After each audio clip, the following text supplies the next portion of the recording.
జగ్గయ్యపేట మండలం గరికపాడులోని doctor KL రావు కృషి విజ్ఞాన కేంద్రం వేదికగా పీఎం కిసాన్ సమ్మాన్ నిధి 23వ విడత మరియు అన్నదాత సుఖీభవ 2026-27 మొదటి విడత నిధుల విడుదల ప్రత్యక్ష ప్రసార కార్యక్రమం శనివారం నిర్వహించారు.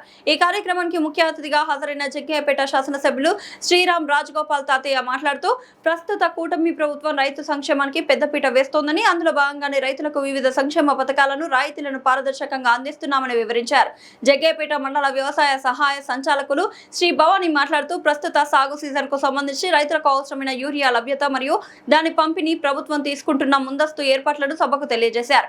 అనంతరం బీజేపీ కిసాన్ మోర్చా జిల్లా అధ్యక్షులు మాట్లాడుతూ రైతులు సాంప్రదాయ పద్ధతుల్లో కాకుండా భూసార పరీక్షల ఆధారంగానే ఎరువుల వాడకం చేపట్టాలని, దీనివల్ల అనవసర పెట్టుబడి ఖర్చులు తగ్గి సాగు లాభసాటిగా మారుతుందని సూచించారు. కృషి విజ్ఞాన కేంద్రం సీనియర్ శాస్త్రవేత్త మరియు హెడ్ డాక్టర్ ఎం రవికిషోర్ మాట్లాడుతూ ప్రస్తుత తరుణంలో రసాయన ఎరువుల వాడకాన్ని తగ్గించి జీవన ఎరువుల వాడకాన్ని పెంచాల్సిన ఆవశ్యకతను నొక్కి చెప్పారు. కార్యక్రమం ముగింపులో దేశవ్యాప్తంగా జరిగిన ఈ నిధుల విడుదల మరియు ప్రధానమంత్రి ప్రసంగ కార్యక్రమాన్ని హాజరైన రైతులందరూ టీవీ స్క్రీన్ల ద్వారా ప్రత్యక్షంగా వీక్షించారు.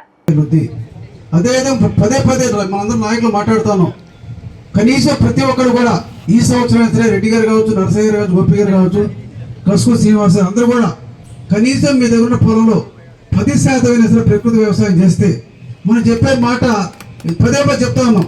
మనం చేసి చూపెడితే ఆటోమేటిక్గా కార్యకర్తలు కావచ్చు, కుటుంబ సభ్యులు అందరూ కూడా చేస్తారు. కాబట్టి మనమందరూ కూడా గోపి గారు మీరు కూడా తప్పకుండా మనకున్న పొలంలో 10% తప్పకుండా మనం ప్రకృతి వ్యవసాయం చేయాలి.